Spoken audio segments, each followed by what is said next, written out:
അങ്ങനെ മറ്റൊരു എപ്പിസോഡ് കൂടി ബിഗ് ബോസ് വീട്ടിൽ അവസാനിച്ചിരിക്കുകയാണ്. സംഭവബഹുലമായ വീക്കിലി ടാസ്കിന് ശേഷമുള്ള എപ്പിസോഡായിരുന്നു ഇന്നത്തേത്.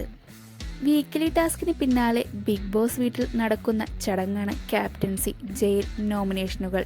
ഇത്തവണ ആരെല്ലാമാണ് ക്യാപ്റ്റൻസിക്കായി മത്സരിക്കുക എന്ന് ഇന്ന് വ്യക്തമായി. 2 ടീമുകളായി നടന്ന വീക്കിലി ടാസ്കിൽ ജയിച്ച ടീമിൽ നിന്നുമാണ് ക്യാപ്റ്റൻസിക്കായുള്ള നോമിനേഷനുകൾ പറയേണ്ടതെന്ന് ബിഗ് ബോസ് വ്യക്തമാക്കി.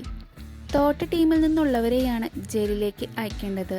3 പേരെയായിരുന്നു ക്യാപ്റ്റൻസി ടാസ്കിനായി നാമനിർദ്ദേശം ചെയ്യേണ്ടത്. ഓരോരുത്തരായി കടന്നുവന്ന് താങ്കൾ നോമിനേറ്റ് ചെയ്യുന്ന 3 പേരുടെ പേരുകൾ പറയുകയായിരുന്നു.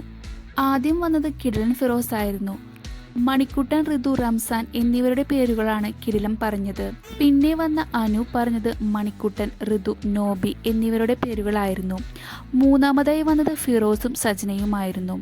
ഇവരുടെ ആദ്യത്തെ നോമിനേഷൻ ഋതു ആയിരുന്നു. ബാക്കിയുള്ളവരിൽ നിന്നു 2 പേരെ പറയാൻ ഭയങ്കര ബുദ്ധിമുട്ടാണെന്ന് 2 പേർ പറഞ്ഞു.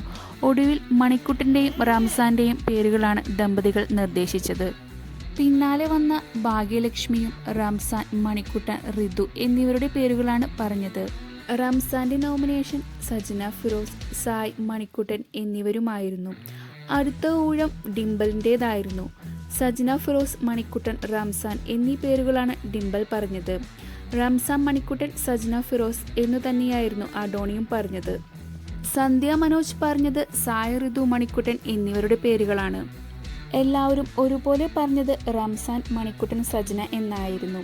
സൂര്യയും ദമ്പതികളിൽ ഫിറോസിന്റെ പേര് പറഞ്ഞില്ല, അതും ശ്രദ്ധേയമായി. മണിക്കുട്ടൻ പറഞ്ഞത് സജന, ഫിറോസ്, ഋതു, റംസാൻ എന്നിവരുടെ പേരുകളാണ്. മീശമാധവനെ പോലെ ഓടിക്കയറിയ മണിക്കുട്ടന്റെ പേരാണ് ഋതു ആദ്യം പറഞ്ഞത്. റംസാൻ, സജന, ഫിറോസ് എന്നിവരെയും ഋതു നോമിനേറ്റ് ചെയ്തു. സജനയെ ഉജാലക്കാർ കണ്ടാൽ കൊണ്ടുപോകുമെന്ന് ഋതു തമാശ രൂപേണ പറഞ്ഞു. നോബിയും സജന, ഫിറോസ്, റംസാൻ, മണിക്കുട്ടൻ എന്നിവരെയും നോമിനേറ്റ് ചെയ്തു. സായ് വിഷ്ണു പറഞ്ഞത് ഋതു, സജന, ഫിറോസ്, നോബി എന്നിവരെയായിരുന്നു. ഇതോടെ സജന, ഫിറോസ്, മണിക്കുട്ടൻ, റംസാൻ എന്നിവരെ ക്യാപ്റ്റൻസി ടാസ്കിനായി തിരഞ്ഞെടുത്തു. എന്നാൽ ആരൊക്കെയായിരിക്കും ജയിലിൽ പോവുക എന്ന് ഇന്ന് അറിയാൻ സാധിച്ചിട്ടില്ല. നാളെയായിരിക്കും ജയിലിലേക്ക് പോകാനുള്ള 2 പേരെ തിരഞ്ഞെടുക്കുക.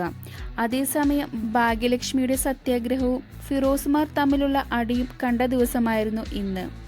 പൊളി ഫിറോസും സന്ധ്യയുമായി വഴക്കുണ്ടായി. ബിഗ് ബോസ് സംബന്ധമായ എല്ലാ വാർത്തകൾക്കും അപ്ഡേറ്റ്സിനുമായി ഈ ചാനൽ സബ്സ്ക്രൈബ് ചെയ്യുക.